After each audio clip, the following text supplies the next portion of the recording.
Xavi, Unanue!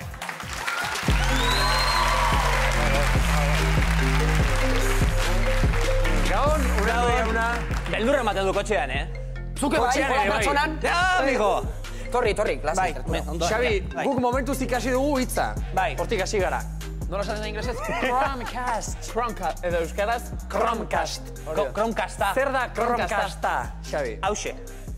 Hementxe. Gauza txiki, borobil, txiki hau. Hori bakarrik eta hori Hipnosia dena. egiteko? Hipnosia egiteko bali? Ez, hau da telebista tontuak inteligente bihurtzeko. Telebista inteligente bihurtuko dugu 40 euroan, zer iruditzen.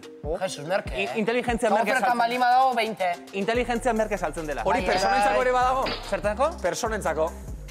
Ez? A ber, bale gizien hori mertzen nula. Venga, segi. Zer da, goazen terminoak aklaratzen astera, Unanue, zer da telebista tontoa eta telebista inteligente bat? Bueno, Smart TV bat esango genuke, aplikazioak ejekutatu ditzaken telebistat izango litzateke, internetera konektatzen dena, hau da, gaur egungo telebista modernoetako bat. Kasi ordenagailu baten pare funtzionatzen. Bai, ez ordenagailu izango litzateke, eta asko baita ere barruan Androida dute gure mugikorrek bezala adibidez. Kontua da, badira telebista asko gaur egun oraindik hori ez dutenak, eta noski ba... Nire txeko azaterako, zure arabera tonto xamarra da. Ah, pues nerea berria da. Nik daukat internetarekin. Jazta, barkatu. Kasu honetan, YouTube ikuserik izango dugu, Ni Spotifyko... ikustien daik ez du. Desperta Blogs ez da ikusi nahi, Ez, bale, ez. Gure kasa bai. Bai, gure kaxa bai. YouTube ikusi dezakezue, Spotify entzun dezakezue, Netflixeko gauzak ikusi ditzakezue, aparailu honekin. Mugikorretik zuzenean, tras, bota egiten duzu. Nola? Tras. Zuzenean nola, zuzenean ze kable eta ze... Honek HDMI konektore badauka, telebistara konektatzen dena, zulotxo estandarra. Atzean konektatu, eta hau, esango genuke, korrente elektrikora. Horraino erraza, ez? Elektrizitatea jarri eta jazta. Aplikazioa jaitsi zuzenean gure telefono edo tabletera, hau da, Appleko izan liteke, izan liteke baitarena izan ezkero Androideko bat, eta bertatik automatikoki konexio egiten da. Errezarraz, oso erraz. Ikusiko genuke, telebistaz mugikorrean edo tabletean daukaguna. Bai eta ez. Bai eta ez. Bai eta ez, bi aukerak ematen ditu. Batetik. Erresa ematen zuen, ez? Ez, oso erraza da horregatik, hoi da, esplikatzen atorna. Bi gauza, batetik, aplikazio zehatz batzu daude, Chromecasterako sarrera eskaintzen dutenak.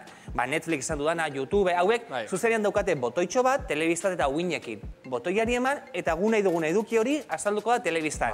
Ez zehazki daukaguna gure mugikorrean edo tableta momentu horretan. Baina badira aplikazio asko, hori ez daukatenak, Chromecasterako prest ez daudenak, horregatik dago bigarren aukera bat, mirroringna. Jesus! Mirroring edo kontua da, ispilua. Gure telefonan ikusten dena, telebistan ikustea. Mirroring. Mirroring. Black Mirroring. Black Mirroring. Nik Candy Crushen ari naiz adibidez. Zertan? Candy Crush. Ai, buze gaizki izan duen. Candy Crush ez. Askotan aritzen zara. Candy Crush. Hotel. Candy Crushen ari naiz. Esan berriro. Eta ikusten da nere partida. Zertaren biltzen zara. Candy... Ez, du azmatzen. Candy Crush, pendejo. Hortan ari naiz. Candy Crush. Nahoritu da ez daukadala, nik Ari zara. Bueno, ari naiz jolasten, mobilarekin, eta ikusten da telebistan. Bai. Mirror asuntoan. Mirroringa erekin. Esan duzu jokua erabili daitekeela, baina beste gauza praktiko baterako ere, bai. Argazki pila bat atera ditugula gure mendi bueltan, telebistan erakutzi ditzakegu. Garai bateko diapositibak eta begira, gure bodako diapositibak ikusiko ditugu. Eta hortarako mirroringa erabiliko duzu, Chromecastetik mirroringa edo ispilu erabiltzea. Xabi, gauz bat. Ze ondo esplikatzen zean. Txalo bero, favore, Xabi Uranuetan. Benetan, ze ondo esplikatzen gizet. Nik tan entendiu dut, katxar horren zertako aldizun. Honek entxuferik ez dauka. ikusten, baina gaur ekarri ditu horrelako bi aparato. Bat dauka eskuan eta oso inteligentea da, Xabi Unanue.